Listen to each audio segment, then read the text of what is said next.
Halo, selamat sore kawan pajak. Jumpa lagi dalam acara Papa Brahma Live, program live Instagram dari Kanwil DJP Papua, Papua Barat, dan Maluku, atau bisa kita singkat Papa Brahma.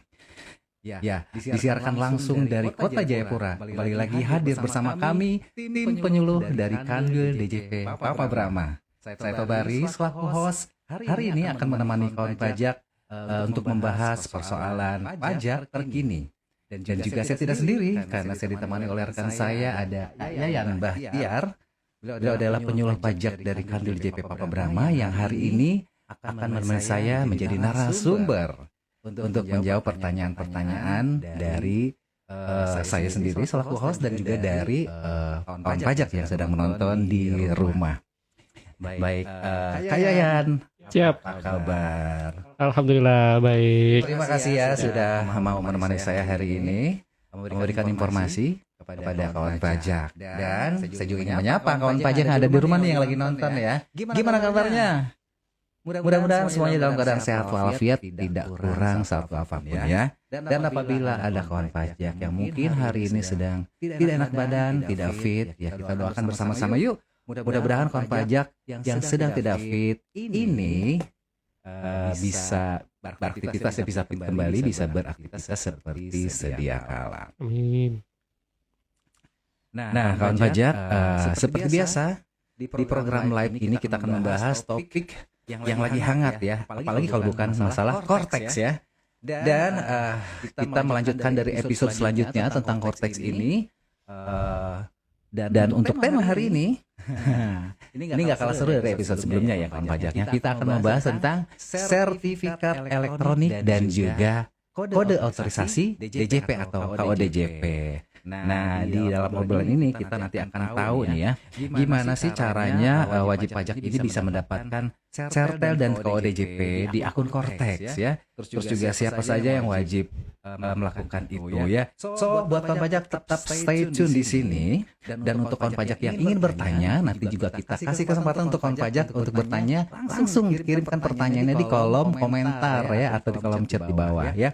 Dan tentu saja untuk pertanyaannya kita harapkan harus sesuai dengan tema yang kita bahas hari ini, yaitu tentang sertifikat elektronik dan juga KODJP. Oke, nih Kak Yayan. Sebelum kita masuk ke topik pembahasan kita tentang sertifikat elektronik dan juga KODJP, ya mungkin kita ingatkan kembali tentang pembahasan di episode sebelumnya. Mungkin ada kawan pajak yang baru bergabung juga pengen tahu ya, apa sih yang dibahas di episode sebelumnya. Kalau nggak salah itu tentang impersonate ya. Impersonate betul Kang Tobi. Mungkin bisa diringkas kembali tentang impersonate itu seperti apa untuk kawan pajak. Silakan. Ya, baik kawan pajak, selamat sore. Semoga dalam keadaan sehat selalu. Ya, kita ngobrolin tentang Cortex series yang episode sebelumnya ya Kang Tobi ya. Kita sudah membahas tentang impersonating di akun Cortex. Kalau misalnya belum nonton, silakan nonton di episode yang sebelumnya, atau sedikit kita ringkaskan ya. Jadi untuk impersonating ini Kang Tobi adalah proses atau metode untuk bisa login ke akun Cortex badan ataupun instansi pemerintah, tetapi loginnya menggunakan akun orang pribadi Kang Tobi. Itu yang disebut dengan impersonate ya. Jadi setelah login dengan akun Cortex orang pribadi, itu nanti kemudian impersonating ke akun badan atau instansi pemerintah. Nah, siapa saja yang bisa login impersonating ke akun badan atau orang pemerintah atau instansi pemerintah ini? Siapa itu? Yaitu orang pribadi ada 3 Kang Tobi. Yang pertama itu adalah PIC namanya, atau person in charge, itu yang pertama. Yang kedua adalah pihak terkait. Jadi nggak semua bisa impersonate ya? Iya, nggak semua bisa impersonate, hanya tertentu saja. Itu tadi, yang pertama adalah PIC, yang kedua adalah pihak terkait, yang ketiga adalah wakil atau kuasa.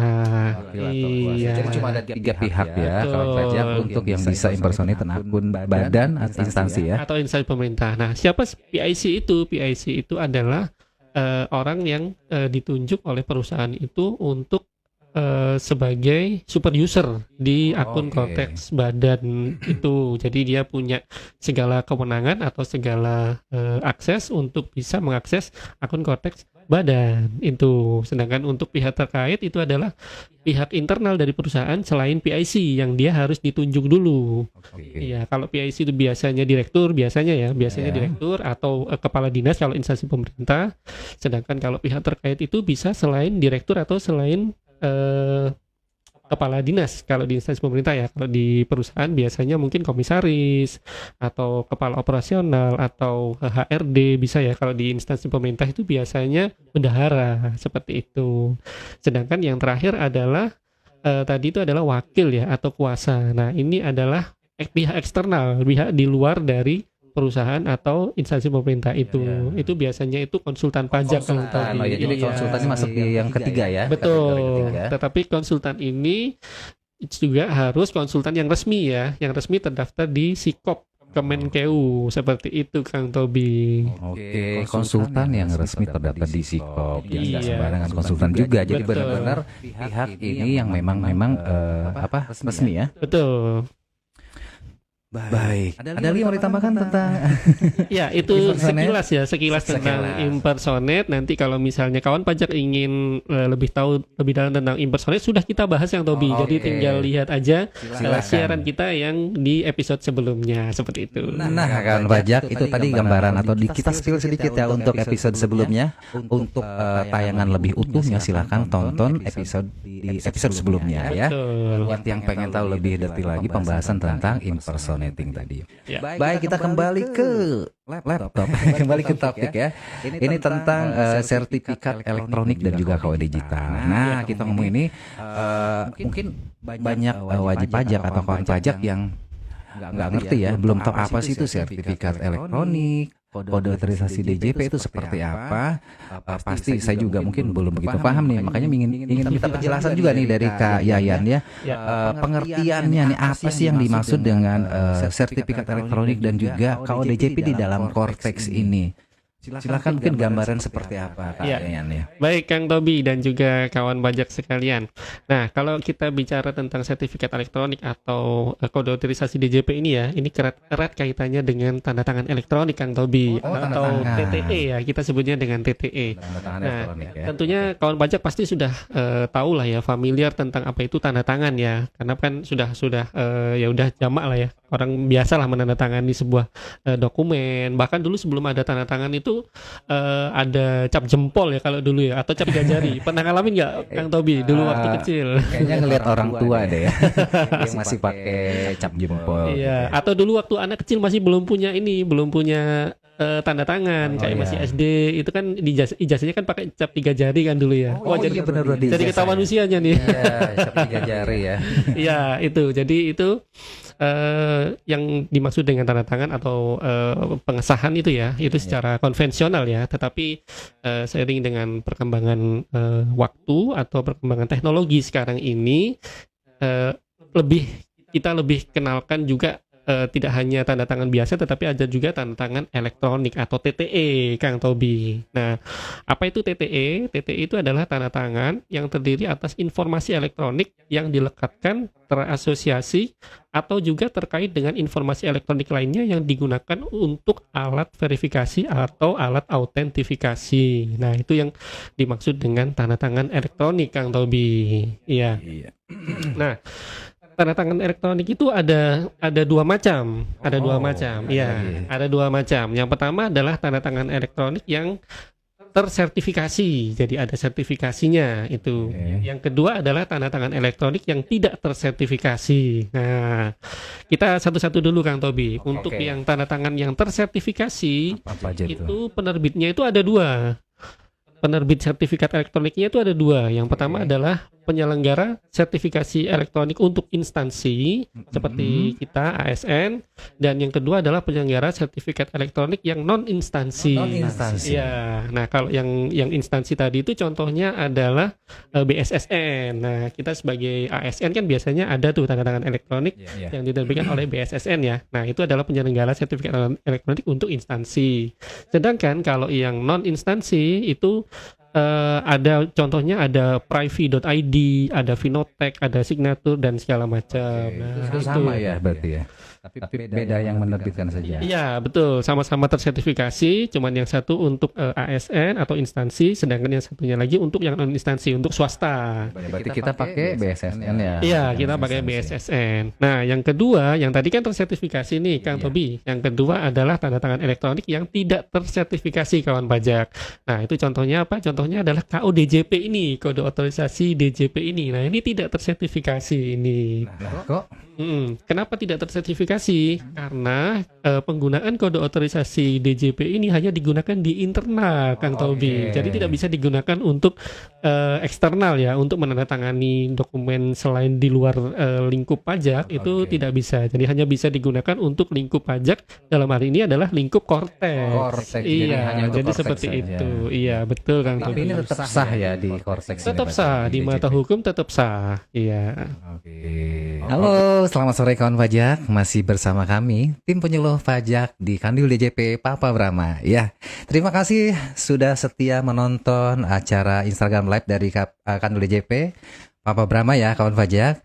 Setelah kita sempat terjeda tadi sejenak ya, kita kembali lagi lanjut di part 2 ya. Oke, gimana nih kita lanjutan ya nih Kak Yayan ya. Siap. Kita sedang membahas tentang sertifikat elektronik dan juga KODJP ya. Kita lanjutkan pembahasan kita selanjutnya. Kalau kita tadi sudah membahas jenis-jenis pengertian dari sertifikat elektronik dan juga KODJP tadi, ada yang sertifikat, tidak bersertifikat seperti itu.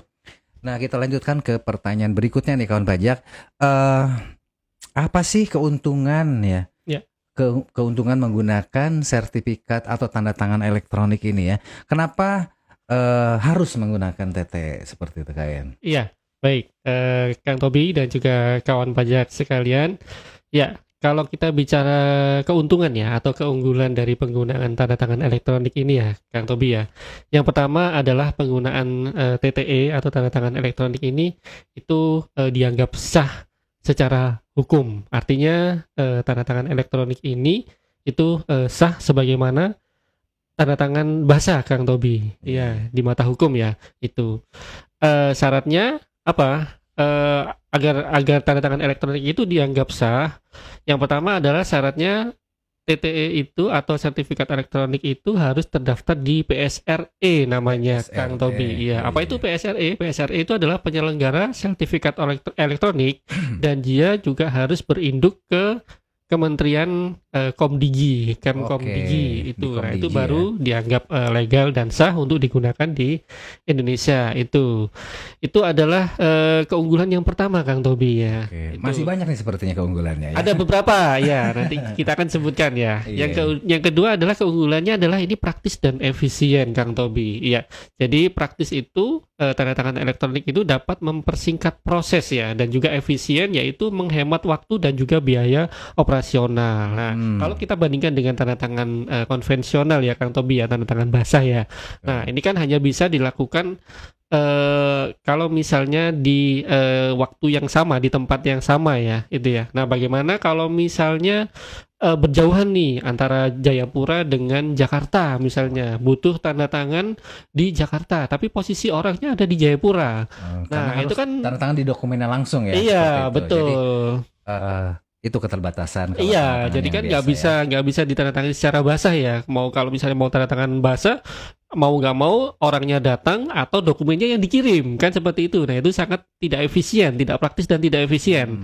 Iya, nah dengan adanya tanda tangan elektronik ini maka bisa mengatasi permasalahan tersebut. Bisa online ya. Bisa online, tinggal dikirim saja dokumennya, kemudian oleh penanda tangan ditandatangani secara elektronik dan itu sudah sah secara hukum seperti halnya tanda tangan basah, Kang Tobi.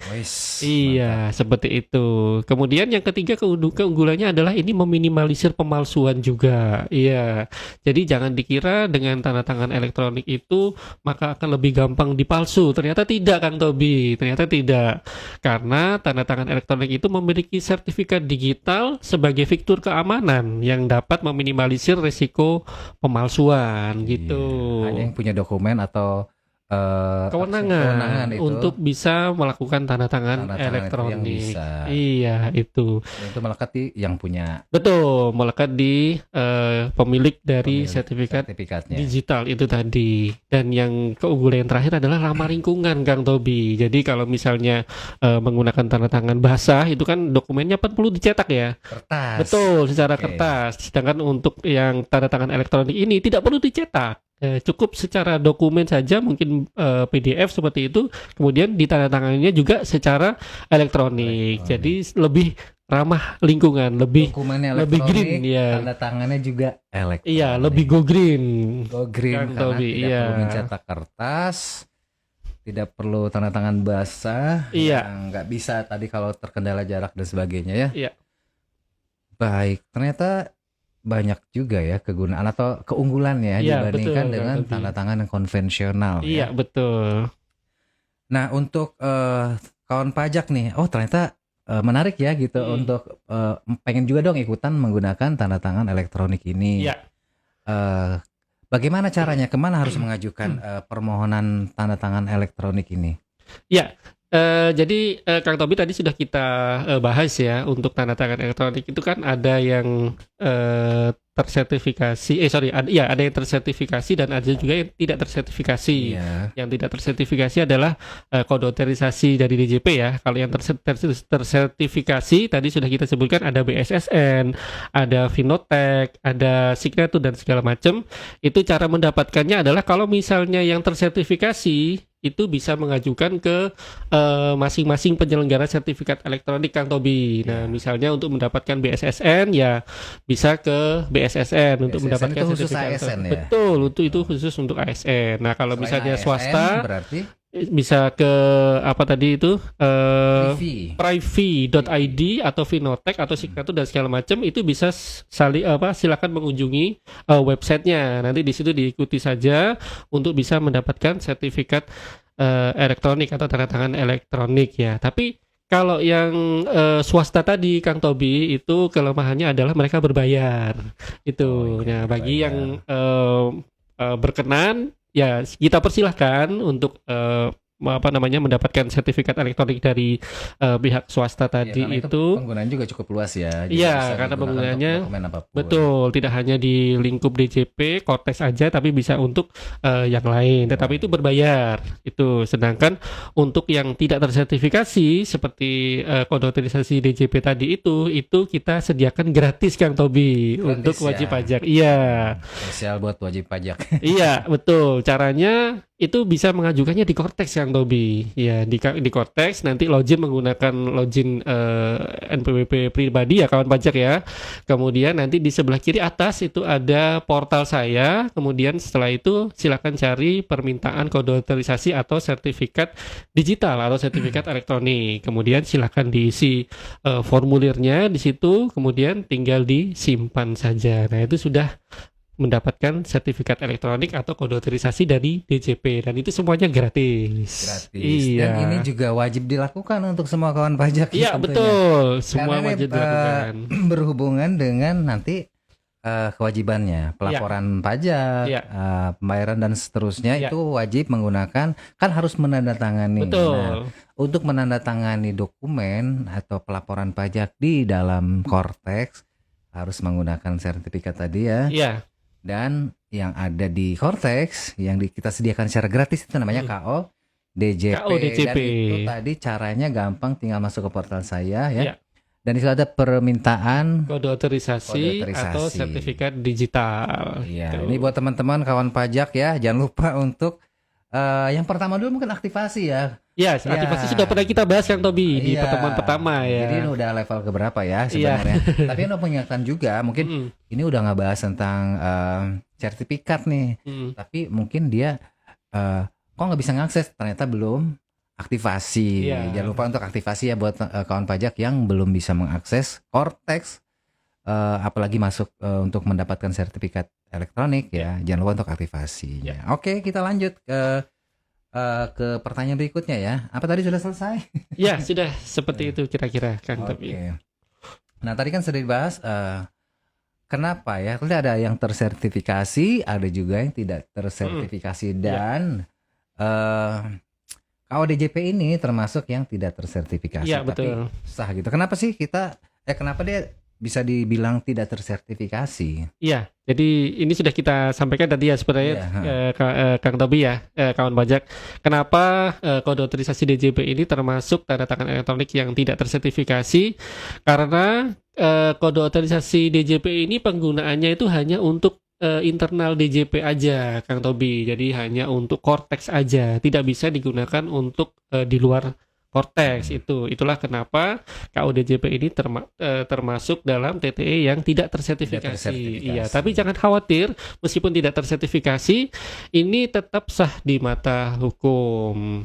Aman Tuh. ya kawan pajak, ini masih aman ya. Iya. Karena ini hanya untuk penggunaan Cortex DJP Iya. dan ini yang menyediakan juga DJP. Betul. Jadi DJP menyediakan KODJP untuk wajib pajak yang nanti digunakan di Cortex DJP. Siap. Jadi untuk kepentingan Cortex saja ya. Iya. Jadi tidak bisa digunakan untuk tanda tangan digital atau tanda tangan elektronik dokumen yang lain misalnya Di luar Cortex ya. Di nggak luar bisa. Cortex nggak bisa, Iya. ya. Itu perbedaannya. Oke. Nah, kalau misalkan untuk sertifikat ini biasanya kan ada jangka waktunya, Iya. ya kan, Iya. nggak berlaku seumur hidup ya. Iya. Jadi kalau untuk KODJP ini masa berlakunya tuh sampai berapa lama? Iya, kalau untuk KUDJP ini sudah kita tetapkan masa berlakunya itu 2 tahun, Kang Tobi. 2 tahun. Iya, jadi dari mengajukan permohonan selama 2 tahun itu masih bisa berlaku. Nanti setelah selesai lewat dari 2 tahun itu bisa mengajukan kembali. Oke. Caranya sama seperti itu tadi, masuk ke Cortex, portal saya, kemudian permintaan kode otorisasi atau sertifikat digital, sama seperti itu. Oke. Iya. Gampang juga ya untuk Iya, memperpanjang atau mengajukan kembali. iya, Jadi diingat ya. Jadi udah mengajukan pertama kali kode JP-nya, sudah menggunakan kode JP sudah 2 tahun.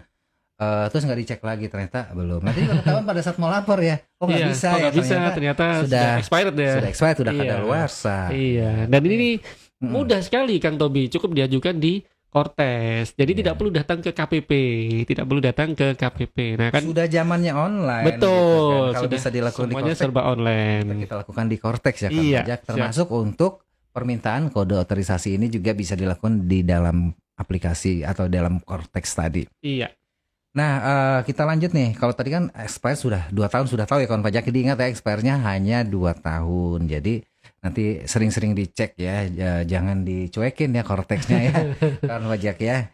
Kalau sudah aktivasi Cortex, jangan lupa untuk dicek juga tentang expire-nya tadi. Ya.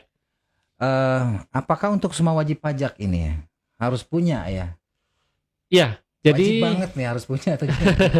ya, jadi tadi juga sempat kita sampaikan juga ya Kang Tobi ya, bahwasannya kode otorisasi atau sertifikat digital ini itu melekat pada wajib pajak orang pribadi, Kang Tobi. Iya. Itu jadi tidak melekat pada badan atau instansi pemerintah. Ini berbeda ya dengan aplikasi kita yang sebelumnya ya, sebelum Cortex kan Oke, kita itu di badan ya? mengenal, iya kita mengenal ada e-faktur kan ya, ada e-faktur. Nah itu kita juga ada sertifikat digital, tapi dia melekat pada badan. Oke. Kalau misalnya PKP-nya itu adalah badan bentuk hukumnya. Nah kalau sekarang di era Cortex ini sertifikat digitalnya itu melekat di orang pribadi, Di orang bukan pribadi. lagi melekat di badan atau melekat di instansi Jadi pemerintah. orang yang menandatangani Iya itu ya. betul, yang menandatangani Dia benar-benar menandatangani orang. sebuah perusahaan, instansi, Hmm. tapi ada orang di belakangnya itu yang Betul. menandatangan. Iya betul, Jadi, kira-kira seperti itu. makanya tanda tangan elektroniknya melekat di Orang pribadi. orang pribadi. Nah, Iya. untuk semua orang pribadi,